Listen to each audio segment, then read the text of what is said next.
আপনি নাম জপ করেন, নিয়মও আছে, কিন্তু মনে মনে একটা প্রশ্ন বারবার আসে, স্বাদটা কই? আনন্দ আসে না কেন? কেন মন বসে না? কেন চোখে জল আসে না? আজ আমি আপনাকে ভয় দেখাতে আসিনি। আজ আমি বলবো না আরো বেশি নাম করো, আরো কড়া সাধনা করো।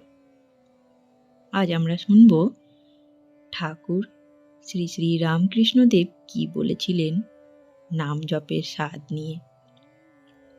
কারণ ঠাকুর জানতেন সবাই সিদ্ধ নয়, সবাই সংসার ছেড়ে যায় না, কিন্তু সবার মন শান্তি চায়। চলুন তাহলে প্রথমেই আমরা জেনে নিই স্বাদ মানে আসলে কি।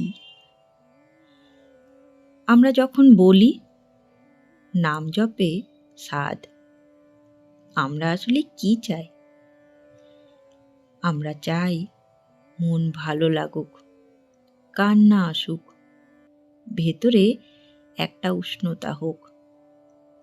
কিন্তু ঠাকুর বলতেন স্বাদ মানে উত্তেজনা নয়, স্বাদ মানে ধীরে ধীরে মন ঈশ্বরের দিকে ঝুঁকে পড়া। তিনি উদাহরণ দিয়ে বুঝিয়েছিলেন চিনি আর মিছরির। প্রথমে তেতো লাগে, পরে বোঝা যায় এটাই হলো মিষ্টি। নাম জপও ঠিক তেমন। এবার আমরা জানব শুরুতে স্বাদ আসে না কেন।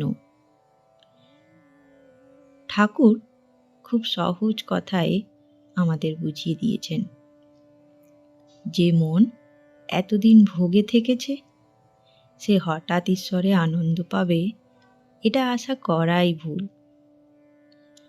আমরা সারাদিন কি করি? চিন্তা, মোবাইল, সম্পর্ক, কাজ, দুশ্চিন্তা। এই মন হঠাৎ 10 মিনিটে ঈশ্বরের স্বাদ পাবে?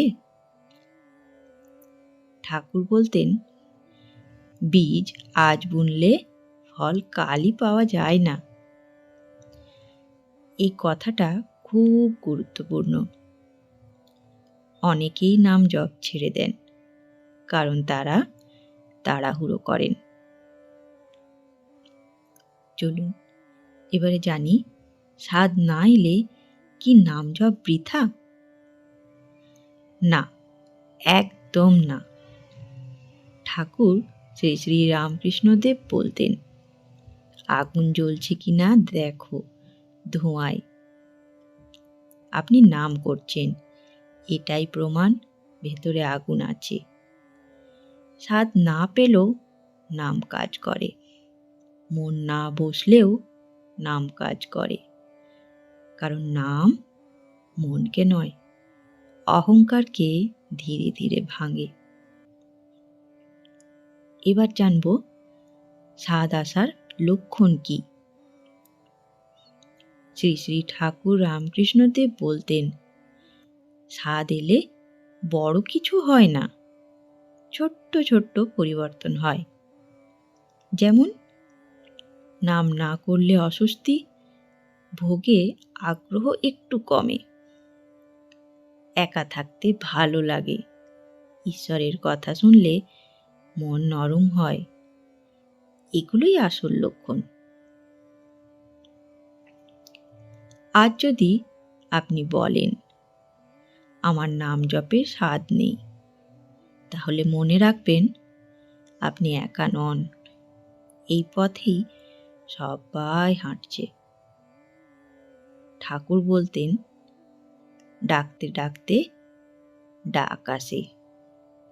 নাম জপ কোনো পরীক্ষা নয়, এটা ভালোবাসার পথ।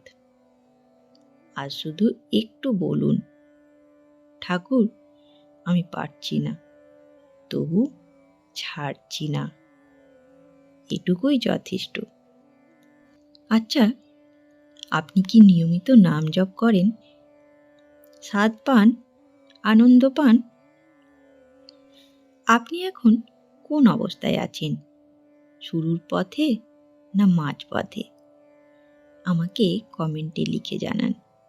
আমি অপেক্ষায় থাকব। ভিডিওটি ভালো লাগলে লাইক করে বন্ধুদের সাথে শেয়ার করে নেবেন। আর চ্যানেলটিকে সাবস্ক্রাইব করে না থাকলে অনুরোধ রইল ঠাকুর, মা ও স্বামীজির এই চ্যানেলটিকে সাবস্ক্রাইব করে নেবার, যাতে তাদের এই বাণী আপনার কাছেও সবার প্রথমে পৌঁছে যায়। ধন্যবাদ। ভালো থাকবেন। জয় ঠাকুর, জয় মা, জয় স্বামীজি।